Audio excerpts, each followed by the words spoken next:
हर हर महादेव दोस्तों। माँ लक्ष्मी की कृपा आपके आपके पूरे परिवार पर सदैव बनी रहे। धन धान्य सुख समृद्धि आए। माँ लक्ष्मी की कृपा से ही ऐश्वर्य और वैभव की प्राप्ति होती है। दीपावली की रात लक्ष्मी पूजा की रात्रि होती है। माता लक्ष्मी की पूजा अमावस्या के ही रात्रि में किया जाता है। हमारे जीवन में अमावस्या और पूर्णिमा का बहुत ही महत्वपूर्ण स्थान है। पूरे साल में 12 बार अमावस्या आती है, 12 बार पूर्णिमा आती है। अमावस्या के दिन जब हम कोई पूजा पाठ दान पुण्य तंत्र मंत्र की साधना करते हैं तो उसमें कोई भी रुकावट नहीं आता है। आपके द्वारा पूजा पाठ तंत्र मंत्र साधना अवश्य सफल होता है। दिवाली की रात माता लक्ष्मी की रात होती है जिसमें माता लक्ष्मी को प्रसन्न करते हैं। यह अमावस की भी रात है। आप किस प्रकार से माता लक्ष्मी को प्रसन्न करें इस वीडियो में हम आपको बताएंगे। हेलो दोस्तों, मेरे चैनल में आपका स्वागत है। मेरा वीडियो पसंद आए तो वीडियो को लाइक कीजिए, सब्सक्राइब कीजिए। नमस्कार। भारत के सनातन धर्म में अमावस्या और पूर्णिमा से बहुत ही जुड़ाव है। अमावस्या को आध्यात्मिक दृष्टि से देखा जाए तो जो तंत्र मंत्र साधना करते हैं, साधना आपकी नेगेटिव या पॉजिटिव अमावस्या और पूर्णिमा के दिन करने से अवश्य सफल होती है, क्योंकि उस दिन आकाश खुला रहता है। अमावस्या और पूर्णिमा के दिन ही समुद्र में ज्वार और भाटा आता है। अमावस्या के दिन जैसे दीपावली की अमावस्या, उस दिन कोई भी पूजा पाठ तंत्र मंत्र साधना हम करते हैं तो अवश्य सफल होता है।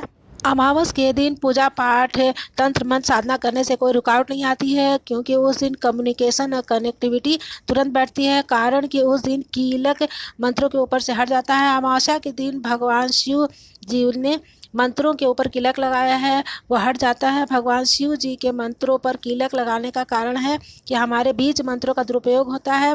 विशेषकर असुरों दानवों राक्षसों द्वारा बीज मंत्रों का दुरुपयोग किया जाता है और दूसरों को हानि पहुंचाई जाती है। इसलिए भगवान शिव ने लगभग सारे मंत्रों पर कीलक डाल दिया है। कीलक खुलता है सिर्फ कुछ महत्वपूर्ण दिन में। 4 रात्रि बहुत विशेष होती है। हमारे भारत देश में सनातन धर्म के अनुसार इन 4 रात्रि में जब हम कोई पूजा पाठ अनुष्ठान करते हैं, कोई मंत्र साधना करते हैं तो वह अवश्य सिद्ध होती है। उस दिन मंत्रों से कीलक हट जाता है। वो रात्रि है अमावस की, दीपावली की काली रात, जिसको काली चौदस कहते हैं, काल रात्रि। दूसरी है महारात्रि। महारात्रि का मतलब है शिवरात्रि, जिस दिन माता पार्वती शिव जी का विवाह हुआ था।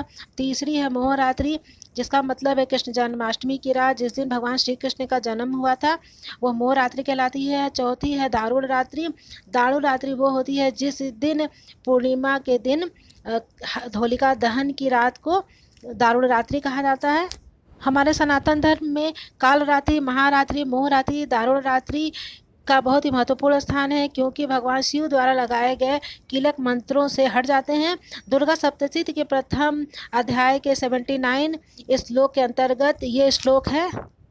काल रात्रि महारात्रि मोहरात्रि च दारुणा त्वं श्री स्तुमेश्वरी त्वं ही स्वत्वं बुद्धिबोध लक्षणा। विषय में इन 4 रात्रियों में माँ की स्तुति करते हुए भगवान शिव कहते हैं कि तुम माँ सर्वे सर्वा हो। इन 4 रात्रियों में माँ के साथ आदि शक्ति के साथ परा अंबिका के साथ गहरा संबंध है। जैसे काल रात्रि में सीधे काल ही से जुड़ जाता है। महारात्रि शिवरात्रि का दिन है, जिस दिन माता पार्वती और शिव जी का विवाह हुआ था। यह महारात्रि यानी शिवरात्रि का बहुत महत्वपूर्ण स्थान है। मोहरात्रि कृष्ण जन्माष्टमी का दिन है। मोहरात्रि के दिन भगवान श्री कृष्ण से पहले योग माया का जन्म हुआ था, इसलिए मोहरात्रि का महत्वपूर्ण स्थान है।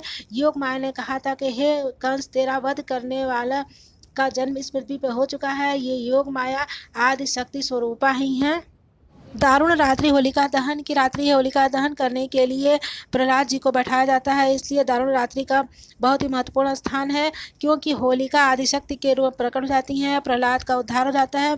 इन 4 रात्रियों में आदिशक्ति का बहुत ही बड़ा स्थान है। अमावस्या ऐसी तिथि है जिसका इस सृष्टि के साथ बहुत ही गहरा संबंध है। पितृपक्ष की अमावस्या का भी बहुत ही महत्वपूर्ण स्थान है। आप नियम बना लीजिए कि गरीबों को अमावस्या के दिन कुछ दान करिए, पेड़ में पानी अवश्य डालिए, शिव जी के अभिषेक में आप जाइए, यथाशक्ति आप पूजा पाठ करिए। ये पितरों के लिए बहुत अच्छा होता है। और स्वास्थ्य लाभ के लिए पीपल के पेड़ में दिया जलाना भी बहुत अच्छा होता है। अमावस्या के दिन शिव जी के ऊपर काले तिल चढ़ाना बहुत अच्छा होता है। काली भैरव जी के मंदिर में यथाशक्ति आप पूजा कर काली जी के और भैरव जी के मंदिर में दिया जलाते हैं, पूरी रात दिया जलता है, उससे आपके जीवन में बहुत ही फर्क आता है। जिस संकल्प के साथ आप भैरव काली जी के मंदिर में पूजा आराधना करते हैं, उसके बाद उसी संकल्प के साथ जलता हुआ दिया मंदिर में छोड़ दीजिए। ये सब बहुत ही साधारण चीज़ है, किसी पंडित की ज़रूरत नहीं है। आप यथाशक्ति पूजा आराधना कर सकते हैं और मंत्र साधना करके अपने जीवन को सफल बना सकते हैं। अमावस्या की रात में बहुत लोगों की डर की भावना जुड़ी रहती है। आपको डरने की ज़रूरत नहीं है। आप भगवान से जुड़े हुए हैं तो आपका कोई कुछ बिगाड़ नहीं सकता है। भगवत नाम में इतनी शक्ति होती है।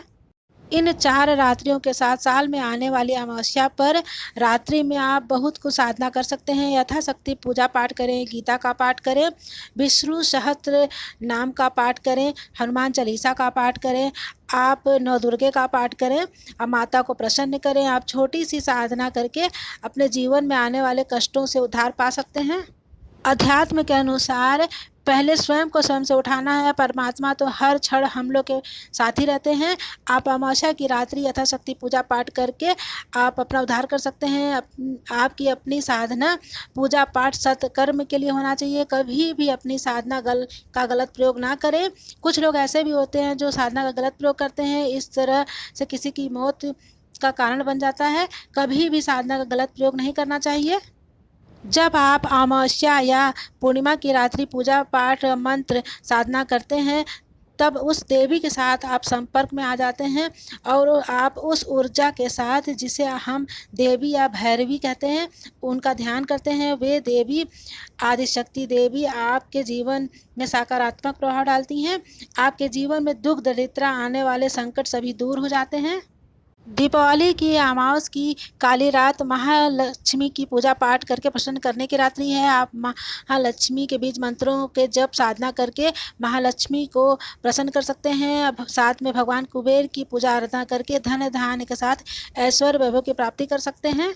माँ लक्ष्मी के बीज मंत्रों का जप करने से निर्धन भी धनवान हो जाते हैं। मंत्र जाप करने से पहले माँ लक्ष्मी का ध्यान करें और उसके पश्चात आप बीज मंत्रों का जप करें। ओम श्रीं ह्रीं श्रीं कमले कमलालय प्रसीद प्रसीद। ओम श्रीं ह्रीं महालक्ष्मी नमः। पश्चात भगवान कुबेर को प्रसन्न करने के लिए मंत्र पढ़िए, ओम कुबेराय नमः। इस तरह से अमावस्या की रात्रि आप पूजा साधना करके आप भगवान कुबेर और माता लक्ष्मी को प्रसन्न करके आप ऐश्वर्य धन धान्य वैभव की प्राप्ति कर सकते हैं। दीपावली की बहुत बहुत बधाई। मेरा वीडियो कैसा लगा कमेंट ज़रूर करिए और लिखिए कमेंट बॉक्स में हर हर महादेव। नमस्कार। अब मिलेंगे अगले वीडियो में।